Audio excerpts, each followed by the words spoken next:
दिनैनि बे गोथार सानखौनो होननांगोन जोङो नैबे बड'फा उपेन्द्रनाथ ब्रह्मनि दिनै मुसुखाखौ बेखेवनायजों लोगोसे दिनै गोबां जों बेहाय मोनसे मोजां जिथु सावगारि जों नुनो मोन्दों।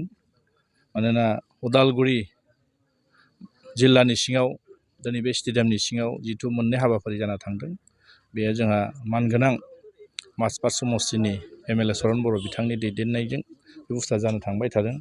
आरो बेहायनो आं बुंगोन जे दिनै जों माजबाद समष्टिनि सिङाव नैबे धनस्रि समष्टिया गोलैयो। बे धनस्रि समष्टिनि सिङाव गोबां माने डेभेलपमेन्ट खामानि जादों, जायाखै नङा, बेखौ रायजो राजाफ्रा बिजिरगोन। दिनै रुलिंआव थानाय जाय बिथांमोन दङ, बिथांमोना दिनै जियानो बुङाथों मानो डेभेलपमेन्ट मावनो हादों हायाखै, दिनै बेखौ जोङो जि गभर्नमेन्टनि स्किम मोनो, जोंनि भागाव जि फैयो बेखौ जों मोनसेबो ओरैनो दैयावनो थांगारालासिनो रायजोआ जिखौ आपत्ति खालायदों, रायजोआ जिखौ हास्थायदों, बेखौ जोङो मानगोनां माजबाद समष्टिनि माने MLA चरन बर' बिथांजों आंजों सावराय जों जि रायजो राजाफ्रा जेराव दाबि खालायदों बेबायदि जों माखासे अनुस्थानफोरखौ जों होनो हादों। नंखायनो आसा खालायदों रायजो राजानि अननाय, रायजो राजानि मदद, रायजो राजानि हेफाजाबजों जों मोनफ्रोमबो दिनै खामानिखौ मावफुंनो हादों। आसा खालायदों जों माने आरो रुलिंआव थानायाव जों बांसिन हागौमोन। जोंनो अपोजिसन हिसाबै जि फान्ड होयो बेखौ जों ओरैनो माने बेकाराव गाराखै आरो बेखौ रायजोनि समस्याखौ नोजोर बोनानै रायजोआ जिखौ डिमान्ड खालायदों बेबायदिनो जों मावफुंबोबाय थादों। ओंखायनो जोंहा बेहाय खरसा नांगौ गैया। दिनै रुलिंआव थानाय बिथांमोना गोबां बाथ्रा बुंदों, माने बिथांमोना बुंनो नाङामोन, मानोना अपोजिसनाव थानायफोरनोबो बिथांमोना स्किमसो हरनांगौमोन।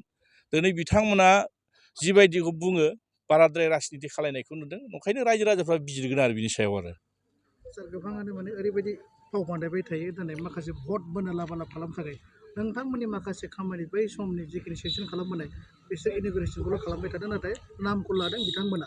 बेनि बेलायाव सारमोनहा मा फोरमायनो सानो? बेथ' दिनैनि थारिखआव रायजो राजाफ्रा सांग्रांसै।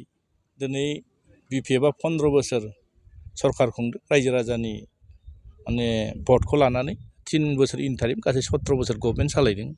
बे 17 बोसोर गभर्नमेन्ट सालायनायाव गोबां BTCनि हालामाव गोबां डिस्ट्रिक्ट, गोबां माने माखासे जायगाफ्राव गोबां धरननि माखासे इनफ्रास्ट्राकचारफोर जादों, डेभेलपमेन्ट जादों। दिनै बिथांमोना मा नोजोरजों बुंदों, पलिटिकेल लाबालाबनि थाखाय बुंदों ना बिथांमोना बुंफ्लादों बेखौ जों बुंनो थाङा। नाथाय बिथांमोना गावनि मेगनजों नुदों। माखासे ओनसोलफ्राव जेब्ला भट बिनो थाङो, माखासे ओनसोलफ्राव गावसिनि पलिटिकेल लाबालाबनि थाखाय मिटिं खालायो, बिथांमोना दिनै BPFखौ रायै भट बिनायखौ जों नुनो मोन्दों।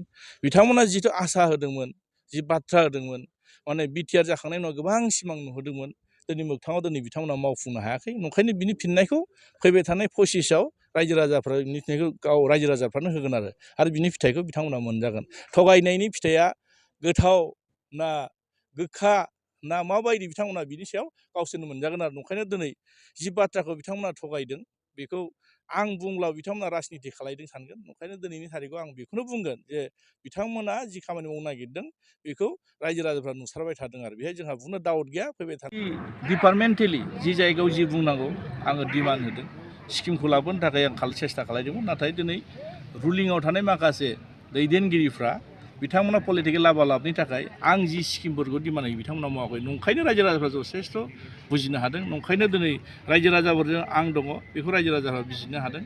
गोबां धरनाव बिथांमोना मोनसे षड्यन्त्र खालायबाय थादों बे धनस्रि समस्टियाव गावसोर देरहानो थाखाय। नंखायनो आं आसा खालायदों जे बिथांमोननि मावनाय दांनायखौ दिनै रायजो राजाफ्रा बिजिरबाय।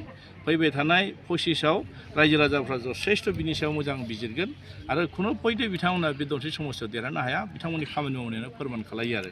नंखायनो आं दिनै बेखौनो बुंगोन नोंथांमोननि नैबे मिडियानि गेजेरजों जे बिथांमोना जि बाथ्राखौ बुङाथों मानो बिथांमोननि मावनाया रायजो राजानि लुबैनाय बायदि जायाखै। बेक्तिगत माखासे लाबालाब जाय दैदेनगिरिफ्रा दिनै नंखाय खोथा बुंनानै रायजो राजाखौ थगायबाय थादों, बिनि थाखाय रायजो राजाफ्रा माने बिजिरनो हादों आरो धनस्रि समस्टिनि रायजो राजाफ्रा। नंगौ सार, ओरैबायदि नुनो मोन्दों थांनाय बाराव जिखिनि BTC इलेक्सन समाव गोबां माने साख्रिनि दौ होनानै लाबोदोंमोन, बाट नोंथांनि समस्टियाव नोंथांनो थालांफिनदों। बेनि जाहोनाव गोबाङा दाबो सोंलु खालामो। मा बुं सार बेनि बेलायाव? मेन फर्सआ मा सार बेनि बेलायाव?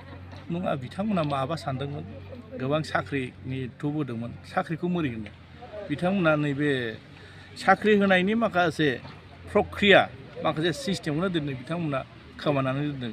माने सेन्ट्रेल सेलेक्सन बर्ड बिनो बिथांमोना दिनैहाय मोजां कमिटि दाफुंना लानो हायाखै जायनि बेलायाव थार्ड ग्रेड फर्थ ग्रेड जोंहा बिटिसियावनो सोरजिनो हायोमोन बिटिसियावनो एपइन्टमेन्ट होनो हायोमोन बिथांमोना मावफुंनो हायाखै बेनोथ' फोरमान फैलारा बेनो आरो ओंखायनो दिनै नुदों जोंहा स्टेटआव गोबां थार्ड ग्रेड फर्थ ग्रेडनि एग्जाम जाना थांबाय गोबां दिनै थार्ड ग्रेड फर्थ ग्रेड दिनै साखरि मोनबाय दिनै बिटिसियाव होनो हाया बिटिसि प्रखाखननि बेबस्थायाव थानाय दानि बर्थमान इउपिपिएल दैदेनगिरिफोरनि बे फैलार आरो ओंखायनो बेखौ रायजो राजाफ्रा बिजिरगोन सुक्ति जाखांनायनि गेजेरजों बिथांमोना गोबां गामियाव थांनानै गोबां माने सोरबा माने मोजां फरायनाय लाइमोनफोरखौ दिनै डक्टर माने डिग्रि लानाय सोरबा दिनै MA खालायनाय BA खालायनाय सोरबा गोबां धरननि मानसिफोरखौ बिथांमोना गोबां माने डकुमेन्टसखौ दिनै कालेक्ट खालायदोंमोन दिनै दा कालेक्ट खालायनानै बिथांमोना गावसोरनो रोङाखै ना गावसोरसो थगायजाखै ओंखायनो बिनि फिननायखौ रायजो राजा होगोन आरो दिनैसिमबो बिटिसिनि माखासे डिपार्टमेन्टफ्राव जिबायदि थार्ड ग्रेड फर्थ ग्रेड दिनै माने भेकेन्सि दिनै ओंखारना दं बे भेकेन्सिखौ बिथांमोना दासिमबो फिलाप खालायनो हायाखै बेनो बिथांमोननि फैलारा आरो थेंक इउ